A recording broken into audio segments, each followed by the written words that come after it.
ये कहानी एक ऐसे आदमी की है जो अकेला एक टापू में फंस गया और पूरे 4 साल तक वहाँ रहा। और ये 4 साल उसने कैसे गुजारे, यही इस फिल्म में दिखाया गया है। तो कहानी की शुरुआत होती है और हम देखते हैं चक को, जो फेडेक्स कुरियर कंपनी का एक एम्प्लॉय है। वो अपने काम को लेकर बहुत ज़्यादा सीरियस होता है। वो चाहता है कि हर डिलीवरी टाइम टू टाइम हो, और यही वो अपने साथ काम करने वालों को बता रहा होता है। चक एक लड़की से प्यार भी करता है जिसका नाम कैली है, और इन दोनों के रिलेशन को बहुत साल हो चुके हैं, लेकिन चक ने अभी तक कैली से शादी नहीं की। एक दिन चक को कंपनी की तरफ से मलेशिया जाना पड़ता है। कैली कहती है न्यू ईयर ईव पर वापस आ जाना। चक कहता है ठीक है। कैली कहती है लेकिन क्रिसमस के क्या, मेरे पास तुम्हारा गिफ्ट है। इसके बाद ये दोनों कार से रनवे पर पहुंचते हैं क्योंकि चक जा रहा होता है। जाने से पहले कैली चक को क्रिसमस का गिफ्ट देती है जो एक घड़ी होती है, और उस घड़ी में कैली की एक फ़ोटो भी होती है। चक उसे अपने पास रख लेता है और इसके बाद वो मलेशिया के लिए निकल जाता है।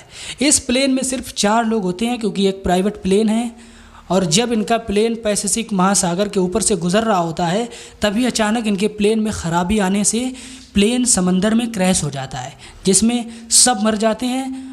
बचता है तो सिर्फ चक, जो एक एयरबोट के सहारे किसी तरह बहता हुआ वहाँ से निकल जाता है।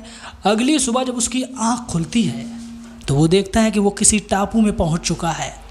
इसके बाद चक फेडेक्स कंपनी के कुछ बॉक्स जो समंदर के रास्ते बह कर किनारे आ चुके थे, चक उन्हें उठा लेता है। इसके बाद चक वहाँ ज़ोर ज़ोर से आवाज़ देता है और कहता क्या यहाँ पर कोई है।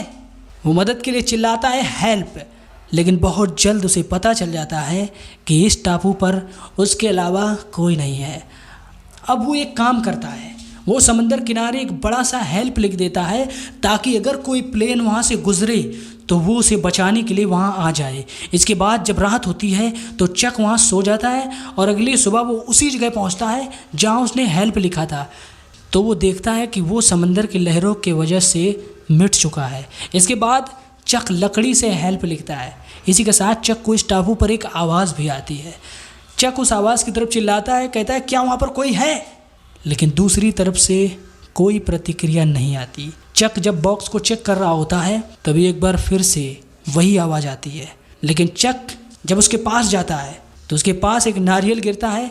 चक समझ जाता है कि वो आवाज़ इसी नारियल की थी। इसके बाद चक बहुत सारे नारियल ले आता है ताकि वो उसका पानी पी सके, लेकिन ये काम इतना आसान भी नहीं है कि वो नारियल को काट के उसका पानी पी सके, क्योंकि उसके पास कोई भी चीज़ ऐसी नहीं होती है जिससे वो नारियल को फाड़ सके।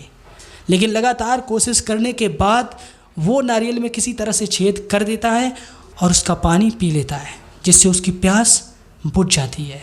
इसके बाद वहीं उसे एक बड़ी सी चोटी दिखती है और चक अब फैसला करता है कि वो उस चोटी पर चढ़ेगा और पता करेगा कि वो आखिर है कहाँ पर। चढ़ने से पहले वो अपने पैर पर पैंट का टुकड़ा फाड़ के बांध लेता है, क्योंकि उसके पैर में चप्पलें नहीं होती हैं, जिससे उसका पैर ज़ख्मी हो गया होता है। इसके बाद वो उस पहाड़ी की चोटी पर पहुंचता है और वो देखता है कि टापू के चारों तरफ दूर दूर तक पानी के अलावा कुछ भी नहीं होता। तभी उसे पानी में कुछ दिखता है। वो जब उस चीज़ के पास पहुंचता है तो वो उसके एक साथी पायलट की डेड बॉडी होती है जो मर चुका है। चक उसे देखकर दुखी हो जाता है और वो उसे अपने साथ ले आता है, और उसे दफनाने से पहले चक उसके जूते और उसकी टॉर्च ले लेता है, क्योंकि इन दोनों की चक को ज़रूरत थी। जूते के आगे के हिस्से को चक काट देता है क्योंकि वो जूते उसके साइज से छोटे थे। इसके बाद चक यहाँ ये भी सीख चुका है कि पत्तों पे गिरी ओस को नारियल में कैसे डालते हैं, यानी कि उसने पानी का प्रबंध कर लिया है और अब उसे खाने का भी इंतज़ाम करना होगा, क्योंकि सिर्फ पानी पीकर वो यहाँ ज़िंदा नहीं रह सकता। इसलिए वो मछली पकड़ने की कोशिश करता है, लेकिन वो एक भी मछली नहीं पकड़ पाता और रात को भूखा ही लेट जाता है। इसके बाद चक जब समंदर किनारे टॉयलेट कर रहा होता है तभी उसे दूर एक कार्गो शिप की लाइट नज़र आती है। चक उसे देखने के बाद ज़ोर ज़ोर से चिल्लाना शुरू कर देता है। वो टॉर्च की लाइट भी मारता है, लेकिन वो शिप उससे बहुत दूर होता है, जहाँ ना तो चक की आवाज़ पहुँच सकती है और ना ही उसकी टॉर्च की रोशनी। अब चक वहाँ 1 मिनट भी रुकना नहीं चाहता, और जब सुबह होती है तो चक अपने एयरबोट से जाने की कोशिश करता है, लेकिन ये इतना भी आसान नहीं होता क्योंकि उसके सामने बहुत बड़ी बड़ी लहरें होती हैं। जो उसे बार बार पीछे कर रही होती हैं, लेकिन वो फिर भी उन लहरों से आगे बढ़ रहा होता है। एक बहुत बड़ी लहर आती है और उसे दूर फेंक देती है। चक जख्मी हो जाता है और अब उसकी एयरबोर्ड भी खराब हो चुकी है, नष्ट हो चुकी है। इसके बाद चक वापस आ जाता है और तभी बारिश भी होने लगती है। चक, जिसका पैर पूरी तरह से इंजर्ड है, वो किसी तरह से चट्टान के नीचे एक छोटी सी गुफा होती है, चक उसके अंदर चला जाता है, लेकिन वहाँ बहुत अंधेरा होता है। इसलिए चक अपनी टॉर्च चला के वहाँ रख देता है, जो कुछ देर जलने के बाद बंद हो जाती है क्योंकि अब उसकी बैटरी ख़त्म हो चुकी है। वो कंपनी के कुछ बॉक्सेस खोल कर देखता है तो उसमें उसे एक फुटबॉल मिलता है और एक जोड़ी जूते मिलते हैं जिसके नीचे धारदार ब्लेड लगा होता है। चक को एक बॉक्स में एक फ्रॉक भी मिलती है जिसका वो जाल बनाकर मछली पकड़ता है। जहां उसे सिर्फ एक ही मछली मिलती है, वो बहुत छोटी होती है और चक उसे कच्चा ही खा लेता है क्योंकि वो बहुत भूखा होता है। लेकिन उसे कच्ची मछली का टेस्ट बिल्कुल भी अच्छा नहीं लगता, इसलिए अब उसे आग का प्रबंध करना होगा। वो एक लकड़ी पे सूखी घास रखता है और घिसना शुरू कर देता है।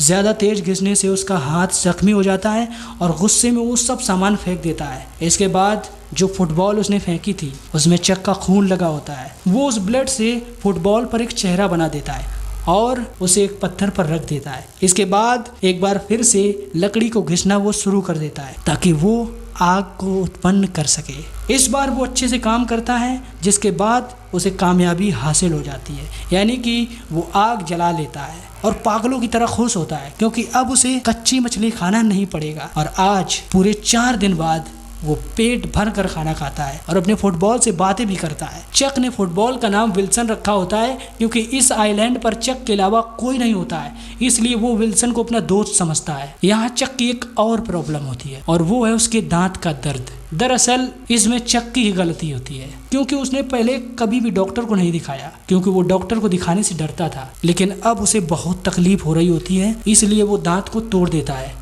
और बेहोश हो जाता है। इसके बाद दिखाया जाता है कि चक को अब इस टापू पर पूरे 4 साल हो चुके हैं और इन 4 सालों में चक पूरी तरह से बदल गया है। उसके बाल दाढ़ी बहुत ज़्यादा बढ़ चुके हैं और साथ ही वो अब मछलियों को दूर से ही मार देता है, यानी कि इन 4 सालों में वो पूरी तरह से जीना सीख चुका है। इसके बाद चक को समंदर किनारे एक टीन का टुकड़ा मिलता है। वो उसे अपने साथ ले आता है और उस टुकड़े को ज़मीन में खड़ा कर देता है और समंदर की तरफ देखता है। उसे समझ में नहीं आ रहा होता है कि वो उस टुकड़े से क्या कर सकता है और तभी वो टुकड़ा समंदर की तरफ गिर जाता है, जिसके बाद चक समझ जाता है कि वो इस टुकड़े से लहरों को पार कर सकता है और अगर उसने लहरों को पार कर लिया तो वो यहाँ से निकल सकता है क्योंकि सबसे बड़ी रुकावट जो है उसकी वो लहरें। इसके बाद चक एक लकड़ी की बोट बनाता है और अब अगली सुबह वो अपने दोस्त विल्सन को, जो कि फुटबॉल है, वो उसे उस बोट में बांध देता है और उस टापू से निकल जाता है। वो एक के बाद एक लहरों को पार कर रहा होता है। एक बहुत बड़ी लहर उनकी ओर बढ़ना शुरू कर देती है, लेकिन इससे पहले कि वो लहर उसे वापस फेंकती, चक वो टुकड़ा खोल देता है, जिसके बाद वो लहर को पार कर लेता है और बहुत खुश होता है। अब जब ये समंदर के बहुत आगे पहुंचते हैं तभी एक रात बहुत बड़ा तूफान आता है जिसमें उसका वो टुकड़ा जो उसने बोट में बांधा था वो निकलकर दूर चला जाता है। और जब सुबह होती है तो चक का दोस्त विल्सन, जो फुटबॉल है, वो पानी में गिर जाता है और बहकर दूर चला जाता है। चक जब देखता है कि उसका दोस्त विल्सन वहां नहीं है तो उसे ढूंढता है।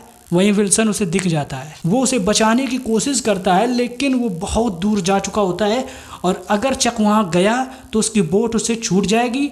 चक भी ये जानता है, इसलिए वो वापस बोट पर आ जाता है और बहुत रोता है क्योंकि चक के लिए विल्सन सिर्फ एक फुटबॉल नहीं था, वो उसका एक दोस्त था और 4 साल वो विल्सन से बिल्कुल इमोशनली कनेक्ट हो गया था। इसके बाद चक की अगली सुबह जब आँख खोलती है तो उसके पास एक शिप गुजरता है। चक उसे देख लेता है, लेकिन बिना कुछ खाए पिए उसकी आवाज़ भी नहीं निकलती।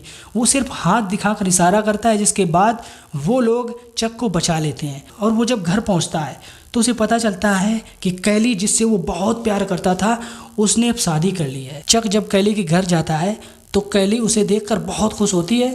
साथ ही उसे ये भी पता चलता है कि कैली की अब एक बेटी भी है। इसके बाद चक कैली की घड़ी वापस कर देता है, लेकिन उसकी तस्वीर निकाल लेता है। इसके बाद कैली चक की कार जो उसने संभाल कर रखी थी वो उसे वापस कर देती है। चक अपनी गाड़ी से वहां से निकल जाता है। कैली अभी भी उसी तरफ देख रही होती है जिस तरफ से चक गया होता है, और तभी कैली जोर से आवाज देती है चक, और भागना शुरू कर देती है। चक भी उसकी आवाज सुनकर वापस आ जाता है और ये दोनों एक दूसरे के गले लगते हैं। कैली कहती है मुझे पता था कि तुम वापस आओगे, लेकिन मुझे सब ने कहा कि मुझे तुम्हें भूलना होगा। कैली अभी भी चक से प्यार करती है। दरअसल इसमें कैली की गलती नहीं होती है, क्योंकि कैली को लगता था कि चक अब मर चुका है। वो नहीं जानती थी कि चक जिंदा है। चक कैली को अपनी गाड़ी में बिठाता है। अब यहाँ हमें ऐसा लगता है जैसे चक कैली को यहाँ से ले जाएगा, लेकिन जल्द ही चक समझ जाता है कि कैली का अब एक परिवार है, इसलिए वो उसे वापस घर छोड़ देता है और वहाँ से चला जाता है।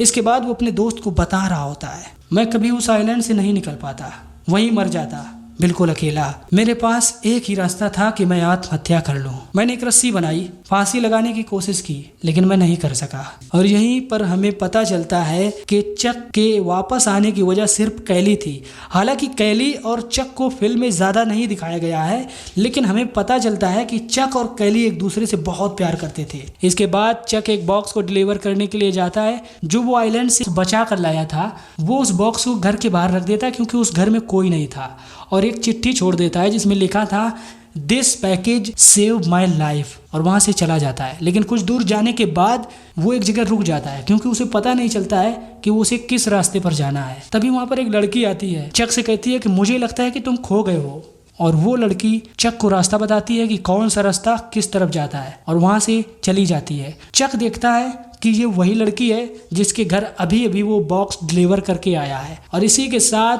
ये सर्वाइवल कहानी समाप्त हो जाती है। ये एक सच्ची कहानी है जो चक नॉलैंड के जीवन पर आधारित है। ये फिल्म 7 दिसंबर सन 2000 को रिलीज हुई थी। IMDb पर इसकी रेटिंग है 7.8। इस फिल्म का बजट था $90 मिलियन और बॉक्स ऑफिस पर इसने कमाई की थी $429.6 मिलियन की। इस फिल्म के मुख्य कलाकार टॉम हैंक जिन्होंने चक नॉलन का किरदार निभाया, और हेलेन हंट जिन्होंने कैली का किरदार निभाया। तो उम्मीद करता हूँ कि ये सच्ची कहानी आपको पसंद आई होगी।